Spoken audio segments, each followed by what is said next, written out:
예수께서 즉시 제자들을 재촉하사 자기가 무리를 보내는 동안에 배를 타고 앞서 건너편으로 가게 하시고 무리를 보내신 후에 기도하러 따로 산에 올라가시니라. 저물매 거기 혼자 계시더니 배가 이미 육지에서 술이나 떠나서 바람이 거스름으로 물결로 말미암아 고난을 당하더라. 밤 사경에 예수께서 바다 위로 걸어서 제자들에게 오시니 제자들이 그가 바다 위로 걸어오심을 보고 놀라 유령이라 하며 무서워하여 소리 지르거늘 예수께서 즉시 이르시되 안심하라 나니 두려워하지 말라. 베드로가 대답하여 이르되 주여 만일 주님이시거든 나를 명하사 물 위로 오라 하소서 하니 오라 하시니 베드로가 배에서 내려 물 위로 걸어서 예수께로 가되 바람을 보고 무서워 빠져가는지라. 소리질러 이르되 주여 나를 구원하소서 하니 예수께서 즉시 손을 내밀어 그를 붙잡으시며 이르시되 믿음이 작은 자여 왜 의심하였느냐 하시고 배에 함께 오름에 바람이 그치는지라. 사막이라고 하는 곳은 길이 따로 없습니다. 오늘 갔던 그 길을 내일 다시 간다 할지라도 똑같은 길을 갈 수가 없어요. 왜냐하면 지형이 계속적으로 바뀌기 때문에 그런 것입니다. 그래서일까요? 사막에서 간혹 길을 잃은 그런 상황 가운데 처하게 되는데요. 길을 잃음으로 말미암아 죽음의 문턱을 넘나드는 그러한 상황들도 발생하게 됩니다.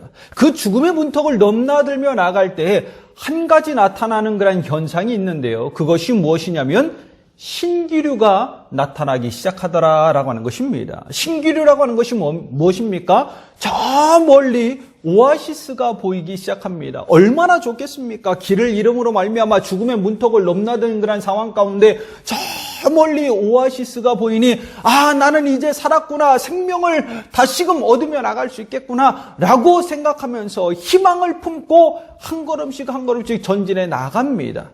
그런데 그 목적지에 도착했을 때에 오아시스는 어떻게 됐습니까? 온데간데 없이 다 사라지고 말아요. 그래서 절망 가운데 절망의 늪으로 빠져드는 그러한 곳이 바로 사막 아니던가요? 그것이 바로 신기류 아니던가요? 그럼에도 불구하고 사막에서 죽을 수 없게 다시금 힘을 내서 한 걸음씩 한 걸음씩 앞으로 나아가기 시작합니다. 그때 또다시 무엇이 나타납니까? 저 멀리 오아시스가 보이기 시작합니다. 너무나도 부푼 꿈과 희망을 가지고 다시금 한 걸음씩 전진해 나아가지만 그건 역시 그 오아시스 역시 다 사라지고 말더라라고 하는 것입니다. 왜 이러한 현상들이 나타났을까요? 그것은 바로 신기류이기 때문에 그렇습니다. 그렇게 희망을 품고 쫓아나갔을 그때 그 목적지에 도착하면 왜 그 오아시스가 다 사라지고 없어지는 것입니까? 신기류, 즉 허상이기 때문에 그렇다라고 하는 것입니다. 허상을 보고 쫓아가봤자 내게 주어지는 것은 아무것도 없다라고 하는 것 우리는 기억해야 됩니다. 그러나 수없이 많은 사람들이 그 허상을 쫓아갈 때가 너무나도 많아요. 도움이 되지 아니하고 오히려 내가 품고 있었던 것을 다 망가뜨리고 절망의 늪으로 빠지게 함으로 말미암아 죽음에 이르게 하는 것인데 그 허상을 쫓아가는 사람들이 너무나도 많다라고 하는 것입니다. 그런데 문제는 세상 속에서만 그런 것이 아니라 우리 믿음의 사람들도 그 허상을 바라보면서 이 허상이 참된 믿음이다라고 생각하고 그것을 쫓아가는 사람이 너무나도 많다라고 하는 것입니다. 여러분, 허상이라고 하는 것이 무엇입니까? 실제 없는 것이 있는 것처럼 나타나 보이거나 실제와 다른 것으로 드러나 보이는 모습을 가리키는 거예요. 존재하는 거요? 존재하지 않는 거요? 존재하지 않는 것입니다. 없는 것이 마치 있는 것처럼 보이는 것, 그것이 허상이라는 것입니다. 없는데 무엇을 내가 얻으며 나갈 수 있겠습니까? 없는데 어떻게 그것이 믿음이 되며 나갈 수 있겠냐라고 하는 것입니다. 지혜자 솔로몬이 자신의 인생의 삶 가운데 깨달은 것을 기록한 책이 있죠. 그 책이 뭡니까? 전도서입니다. 전도서에서 솔로몬은 그렇게 이야기합니다. 전도서 6장 11절 말씀 가운데 헛된 것을 더하게 하는 많은 일들이 있나니 그것들이 사람에게 무슨 유익이 있으랴. 헛된 것, 즉 허상이 너무나도 많다라고 하는 것입니다.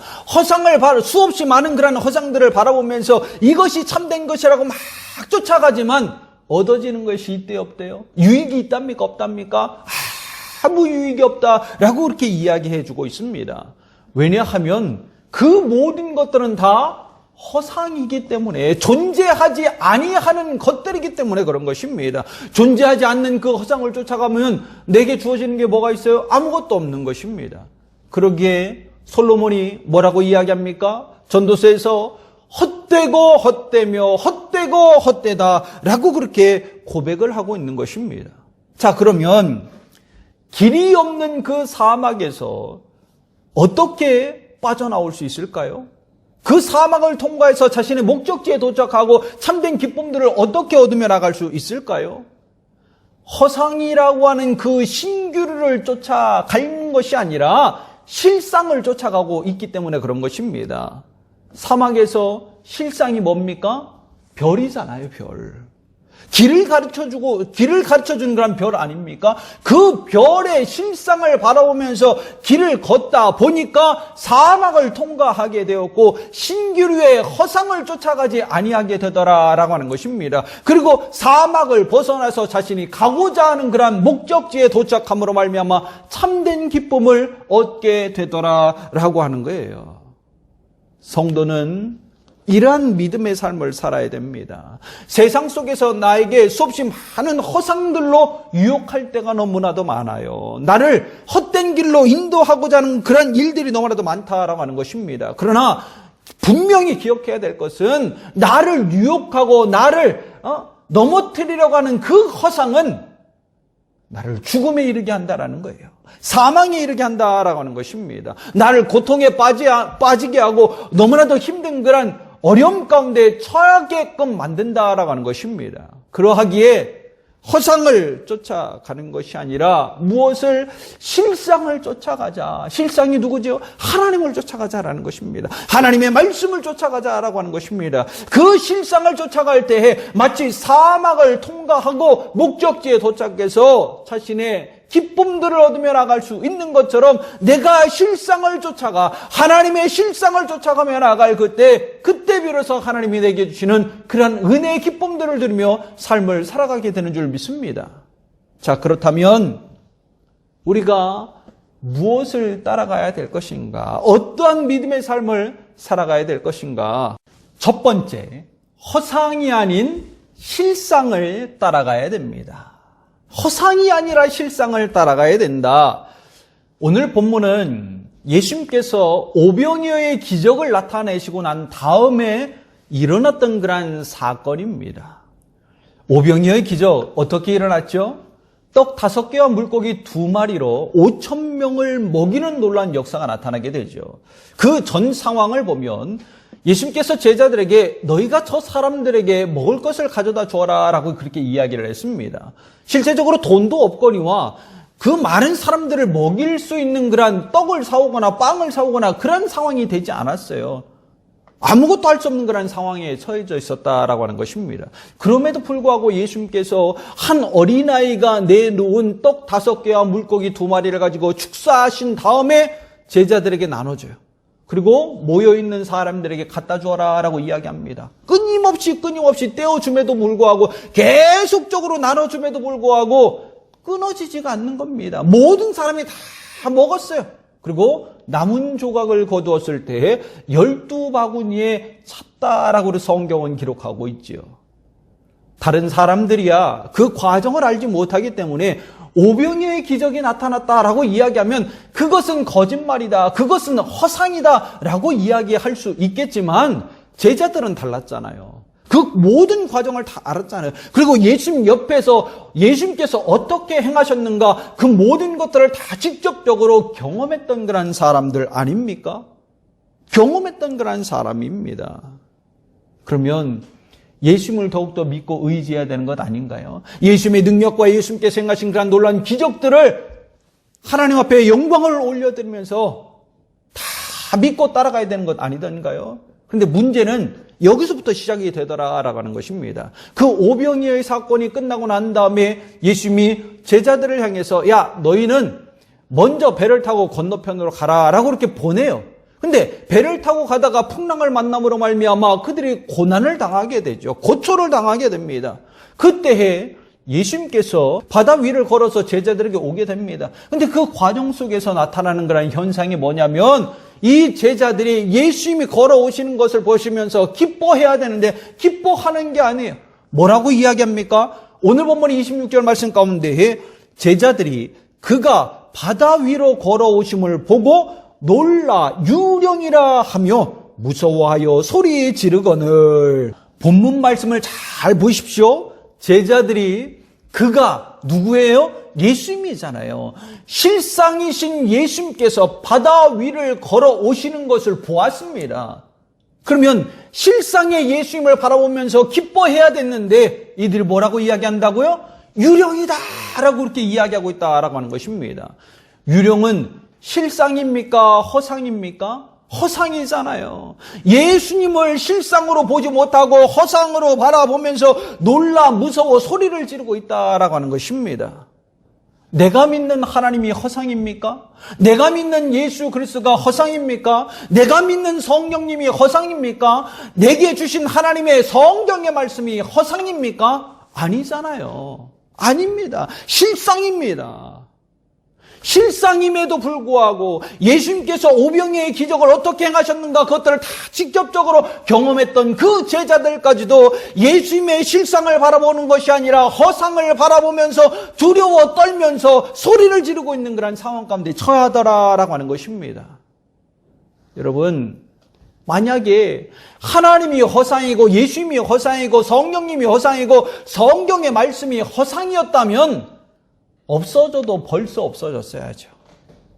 없어져도 벌써 없어졌어야 됩니다. 그러나 성경은 기록된 그 이후로 지금 현재 이르기까지 수천 년 동안 없어지지 않았습니다. 이 말은 뭐죠? 허상이 아니라 실상이라는 거예요. 이 성경의 말씀은 허상이 아니라 실상이더라라고 하는 것입니다. 실상이기 때문에 없어지지 않은 거예요. 명확한 실상이 자신들의 두 눈앞에 나타나고 있는데 왜 그 실상인 예수님을 바라보면서 유령이라고 이야기합니까? 왜 허상을 바라보며 나아갑니까? 허상으로 두렵고 떨면서 막 소리를 지르고 있잖아요. 그때 예수님께서 뭐라고 이야기하십니까? 오늘 본문 27절 말씀 가운데 예수께서 즉시 이르시되 안심하라 나니 두려워하지 말라. 예수님께서 어떻게 하고 계십니까? 자신의 실상을 드러내잖아요. 자신의 실상을 드러냅니다. 그때부터 제자들이 두려움에서 벗어나서 주님께서 말씀하신 것처럼 참된 평안이 그 안에 들어오게 돼요. 모든 두려움들을 다 떨쳐버리게 됐습니다. 왜 그랬을까요? 똑같은 그런 분이 계셨는데 허상을 바라봤을 때는 두렵고 떨리는 그런 마음 가운데 고통에 빠졌는데 실상 대신 예수 그리스도를 바라봄으로 말미암아 그들의 마음 가운데 참된 평안함이 주어지더라. 놀라운 일 아닌가요? 내가 믿는 하나님은 실상의 하나님이십니다. 내게 주어진 하나님의 말씀은 실상의 말씀입니다. 여러분, 나를 두려움에 빠뜨리고 고난에 빠뜨리고 역경과 너무나도 힘든 그런 상황 속으로 빠질 수밖에 없는 그 허상을 쫓아가지 마시고 내게 평온함과 은혜와 기쁨을 주는 실상인 하나님을 따라갈 수 있기를 간절히 축원합니다. 예수 그리스도를 따라가고 성령님을 따라가고 말씀을 따라가며 나아가는 거룩한 성도가 되기를 간절히 축원합니다. 그로 말미암아 내게 주고자 했던 그 아버지 하나님의 약속의 말씀이 내 삶의 현장 가운데 다 성취가 되고 믿음의 승리를 이루어서 하나님이 부어주시는 그 은혜의 기쁨들을 누리며 삶을 살아가는 거룩한 성도가 되기를 간절히 축원합니다. 두 번째, 실상에 나의 시선을 고정하고 따라가야 됩니다. 성도가 하나님께 시선을 고정하고 믿음의 삶을 살아가야 된다. 그거 모르는 사람 있을까요? 아마 없을 것입니다. 그런데 내가 성령이 충만하고 은혜가 충만하며 나갈 때는 하나님께 시선을 고정하지 말라라고 이야기해도 반드시 하나님 앞에 시선을 고정하며 나갈 것입니다. 왜냐하면 은혜라고 하는 것이 어디로부터 내게 주어지는가 그것을 알기 때문에 끊임없이 하나님 앞에 시선을 고정하며 나갈 거예요. 그러나 시간이 지나고 어느 순간이 되었을 때에 내게 찾아오는 어려움이 있습니다. 고난이 있습니다. 시험이 있습니다. 그 시험당하고 고난이 주어졌을 때는 하나님을 원망하고 불평하면서 나의 시선이 하나님께 고정되지 못하고 다시 돌아갈 때가 많아요. 허상인 다른 곳으로 막 돌아다니는 그런 시선들이 주어질 때가 있다라고 하는 것입니다. 근데 이건 좀 이해가 되기도 해요. 왜 지금 현재 나 고난당하고 있으니까, 어려움 가운데 처하고 있으니까. 그래서 하나님을 원망하면서 하나님 앞에 두었던 그 시선을 다른 곳으로 돌릴 수도 있겠구나. 그렇게 생각이 되어져요. 그럴 만도 해요. 그런데 더 큰 문제는 뭐냐면 은혜도 충만합니다. 성령도 충만합니다. 그런데 교만에 빠짐으로 말미암아 이제 하나님 앞에 고정해놨던 그 시선이 어디로 가요? 교만이 유혹하고 있는 그 허상으로 시선이 돌아가더라라고 하는 것입니다. 위에서도 언급해드렸던 것처럼 허상을 쫓아가면 어떻게 된다고 했죠? 허상이 나의 시선을 돌면 어떻게 된다고 했죠? 망하잖아요. 죽음에 이르게 된다라고 하는 것입니다. 왜 하나님 앞에 그 실체인 하나님 앞에 시선을 고정시켜라 라고 그렇게 이야기를 하냐면 하나님께 시선을 고정시키고 실체의 시선을 고정시켜야지만 내가 은혜를 얻으며 살아갈 수 있기 때문에 그래요. 하나님으로부터 주어지는 실체인 하나님으로부터 주어지는 그 은혜가 지속적으로 공급받으며 나아갈 수 있기 때문에 그렇다라고 하는 것입니다. 신규로 쫓아가면 어떻게 된다고 했죠? 아무것도 주어지는 거 없어요. 그러나 별을 따라가면 실체인 별을 따라가면 사망을 통과해서 자신이 원하는 그 목적지에 도착함으로 말미암아 기쁨을 얻는다고 했잖아요. 똑같은 거예요. 허상에 나의 시선을 고정할 것이 아니라 실체인 하나님께 나의 시선을 고정해야 될 줄 믿습니다. 그래야 내가 은혜의 기쁨들을 누리며 삶을 살아가게 돼요. 그런데 오늘 본문 가운데 보면 베드로라고 하는 사람이 무리를 걷는 놀라운 기적을 경험하게 됩니다. 무리를 걸어요. 얼마나 사람이 무리를 걷는다는 게 말이 됩니까? 안 됩니까? 말이 안 되는 일이에요. 그럼에도 불구하고 무리를 걷는 놀라운 기적의 역사들을 경험하게 됩니다. 어떻게 이 베드로가 무리를 걸었을까요? 허상인 줄 알았던 예수님이 실상인 것을 깨달음으로 말미암아 예수님께 시선을 고정시키고 예수님의 명령을 따라 무리를 걸음으로 말미암아 그 무리를 걷게 되었다라고 하는 것입니다. 누구 때문에? 실상인 예수님 때문에. 실상에게 나의 시선을 고정함으로 말미암아 예수님께 나의 시선을 고정함으로 말미암아 무리를 걷는 놀라운 기적을 경험하게 됐습니다. 허상이 아닌 실상에 내 시선을 고정시켜야 할 이유가 바로 여기에 있는 거예요. 하나님께 나의 시선을 고정시키고 예수님께 나의 시선을 고정시키고 성령님께 나의 시선을 고정시키고 하나님의 말씀에 나의 시선을 고정시키며 나아갈 때 그때 하나님의 놀란 성령의 능력이 나타나는 줄 믿습니다. 우리는 그것을 잊어서는 안 돼요. 하나님의 능력을 나는 경험하게 되는 거예요. 이처럼 성도는 어디에 실상인 예수님께 나의 시선을 고정시키며 나가야 됩니다. 그리고 예수님을 따라가야 됩니다. 그때 비로소 내가 놀란 그 기적들을 경험하게 되는 것입니다. 이런 엄청난 기적을 경험했음에도 불구하고 베드로는 크나큰 실수를 하게 되죠. 그 크나큰 실수가 뭡니까? 오늘 본문 30절 말씀 가운데 바람을 보고 무서워 빠져가는지라 소리질러 이르되 주여 나를 구원하소서. 베드로의 가장 큰 실수가 무엇입니까? 예수님만 바라보고 갔을 때는 무리를 걷는 혼란 기적의 역사들을 그가 경험하고 삶을 살았지만 그 시선이 어떻게 됐어요? 허상으로 돌아가자마자 빠져들어가는 그런 고통 가운데에 힘겨워하고 있더라라고 하는 것입니다. 그래서 믿음이 흔들린 건 아닌가요? 나의 시선이 예수님께 고정한 것이 아니라 다른 허상으로 시선이 돌아감으로 말미암아 고통에 빠진 것 아니냐라고 하는 것입니다. 그로 말미암아 믿음이 흔들리고 있는 것 아니냐라고 하는 것입니다.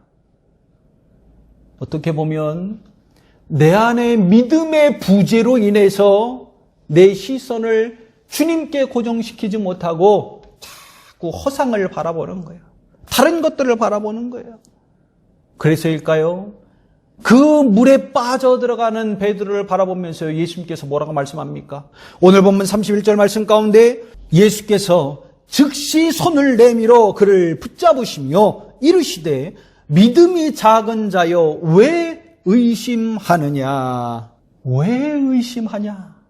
지금 그렇게 예수님께서 말씀하시잖아요. 의심함으로 말미암아 실상인 나를 보지 못하고 왜 허상을 바라보면서 다른 곳으로 시선을 돌리냐? 그렇게 이야기하고 계신 것 아닙니까?